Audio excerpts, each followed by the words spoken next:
All right. Today I want to talk about when abusers weaponize the police to silence the truth before it's even told. So today we're going to expose the terrifying psychological tactic where abusers preemptively threaten to call the police, not because they fear harm, because you're not going to harm them. Both of you know that you're not going to harm them because you're not the abuser, but because they know how to manipulate the system. This is a way that they keep victims frozen in fear, especially during reactive abuse moments, when emotions are high and danger is real. And for those that don't know, and I'll get into this topic in another video, reactive abuse is when they push, push, push, push, push.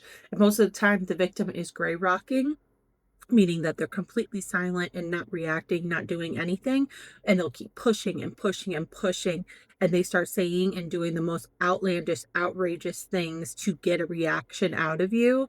And you, as the victim, sometimes just finally cannot take anymore, and you have enough and you react.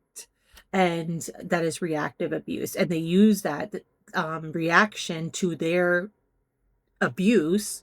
They use that reaction to make you look crazy. They get completely calm. They get very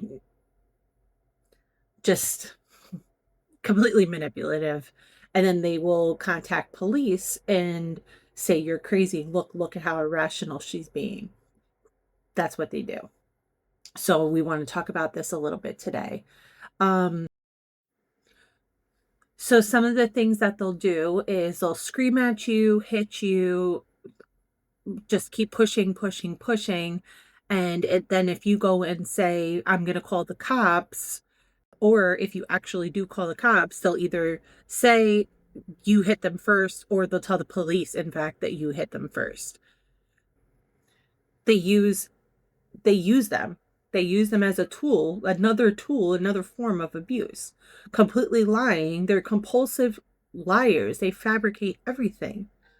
Another thing that they say and actually do is they will make these statements so often, and the police actually believe them, so you get so afraid and so frightened. So when abuse is happening, you get so conditioned to not call the police because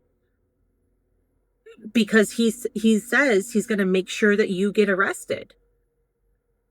This is why gray rocking, and always gray rocking, no reactions whatsoever, and making a plan, executing it, and getting out is the best way. And I highly recommend getting to a DV shelter or getting to an advocate before going to the police. Police are supposed to be there to help you, but we are women and they fail us often. Men, narcissistic, abusive men, are very convincing. Look at how they charmed you to get you. Look at how they charm everybody around you so that nobody believes you. They use that police in the same exact way.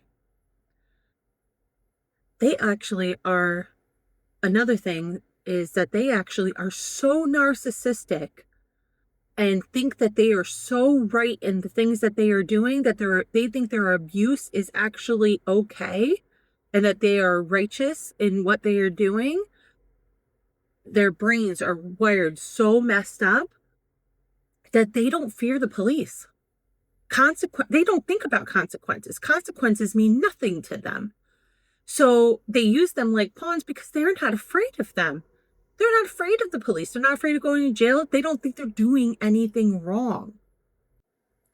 So these are just some of the things that I wanted to briefly talk about, and we can go into these further, or we can have a live Q&A if anybody has questions about that. My DMs are always open. Comments are always open.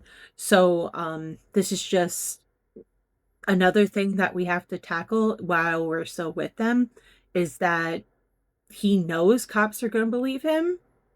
And that's why he threatens to call them first. And that's why we end up not calling them. They don't help us. So when people are asking us, "Why don't you call the cops? Just call the cops." They don't help us. We are often re-traumatized and hurt even further. even just having arrests on our backgrounds, just having charges, even if they end up being dismissed, even if there's no convictions, is used against us. We can't get jobs because of it, because we can't pass background checks, because we have battery and assaults that we never did on our records. And they know this. That's another way that they hold you down. So, like I said, I just wanted to talk a little bit about this. I know it's a raw topic. It's very eye-opening, I think, for a lot of people, because a lot of people don't see this as another form of abuse. But it's very important, especially for those who don't understand how reactive abuse gets twisted by manipulators. So I hope this brought some information to you. And if you're in it and this has happened to you or happening to you, it's not okay. It's not normal.